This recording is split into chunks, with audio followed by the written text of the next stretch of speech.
Press from Cast Iron Brains, a brainiron.com production. Here's 11 minutes or less of news for today, Wednesday, December 20th, 2023.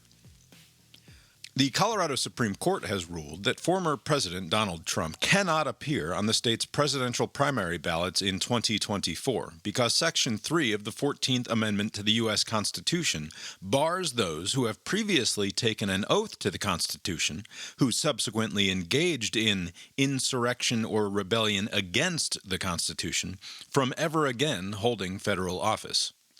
Trump was impeached by Congress on January 13, 2021, on a charge of incitement of insurrection against the U.S. government. But the Senate fell 10 votes short of conviction on February 13th of that year. Trump has not been otherwise charged, and therefore has not been convicted, of insurrection.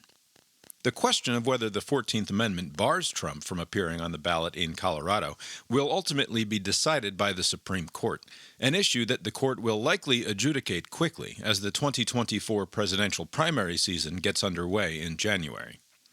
A brief editorial aside. The immediate political implications of the Colorado court's decision clearly redound to Trump's benefit, as his so-called opponents in the GOP field all flock to his defense, and the issue is framed in the media as a question of whether the courts or the people should get to choose the next president. There's little doubt that this action will be seen as confirmation by Trump's supporters, and even by those who are now more skeptical of him than ever before, that the almighty they are conspiring against Trump and against democracy to steal a second term from him once again. But setting aside the optics, it seems pretty clear to me that if a person has not been shown, by due process of law, to have actually been an insurrectionist, then that person cannot be simply deemed to be one by some judges. I suspect that the Supreme Court of the United States will overturn this ruling without much drama. The Morning Press official SCOTUS vote predictor says 9-0 in favor of Trump. The United States Senate ended its legislative year without taking action on major issues, including a package of laws that would send aid to Ukraine and Israel while also funding new border security measures. Senators Chuck Schumer and Mitch McConnell issued a rare joint statement claiming that progress was being made on a deal, but that the Senate would act no earlier than after the new year. In contrast, on Monday, Texas Governor Greg Abbott signed a law that, when it comes into effect in March, will allow Texas law enforcement to arrest illegal immigrants for entering the state without authorization, something that has previously been the exclusive domain of the federal government. The law is a direct challenge to the Biden administration and the federal government's preeminent authority over immigration law, a question the Supreme Court most recently adjudicated in 2012, when it ruled that provisions of an Arizona law were impermissible because they interfered with federal authority. In international news, France has passed into law immigration reforms that include provisions that make it harder for migrants to bring their families to France, delays their eligibility for social welfare programs, and implements annual quotas limiting the number of asylum seekers and visa applications that the country will accept. The law, which was supported by both President Emmanuel Macron's centrist party and the right nationalist party led by Marine Le Pen, has been criticized by left-wing groups who say that the law is a capitulation to far-right ideologies. Other measures in the law include increased funding for border security, longer wait times for residency permits, and tougher standards for migrants to prove that they are assimilating into French culture. A third and perhaps final update on the legal controversy surrounding the removal of the Confederate memorial from Arlington National Cemetery. The judge, who had issued a temporary order blocking the statue's removal, reversed course on Tuesday afternoon after taking a trip out to the site.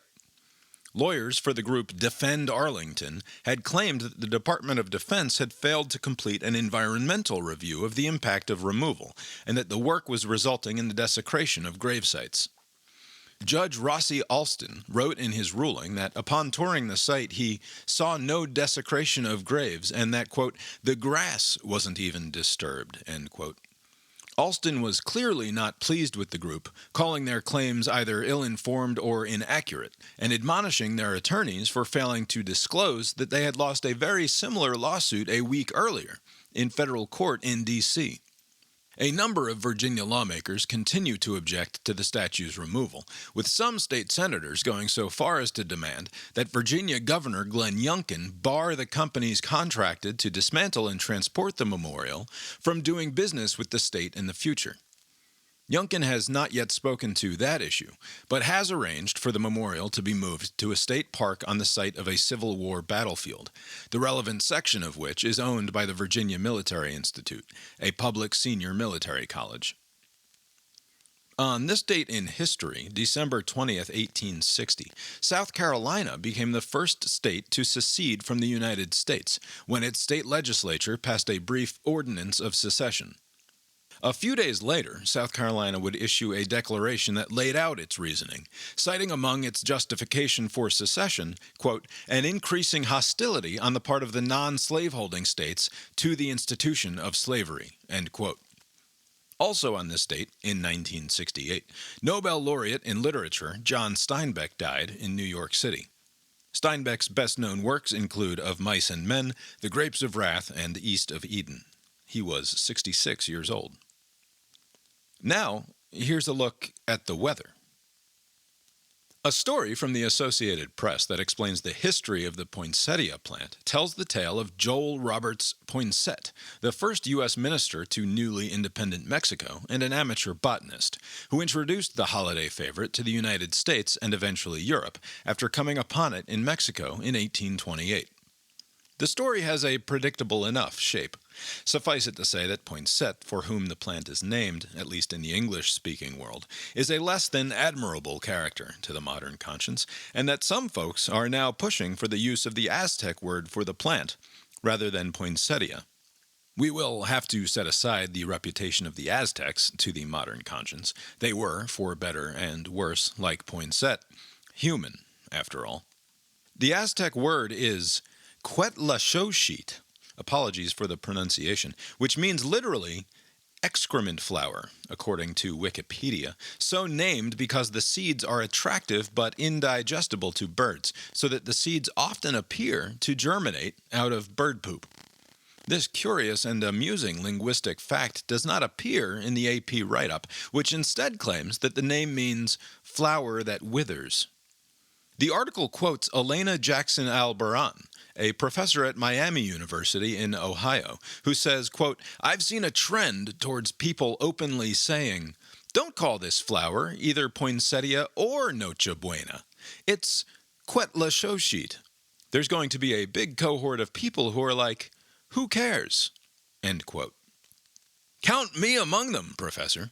Also, I'd like to interrogate that claim about a trend of people openly demanding the name change. How often have you really encountered this? And is this trend somehow distinct from some secret series of messages passed between flowering potted plant enthusiasts, a covert network of like-minded folks just waiting for the right cultural moment to spring the Aztec word for this plant on the broader society, to end the tyrannical, colonial reign of Poinsett once and for all?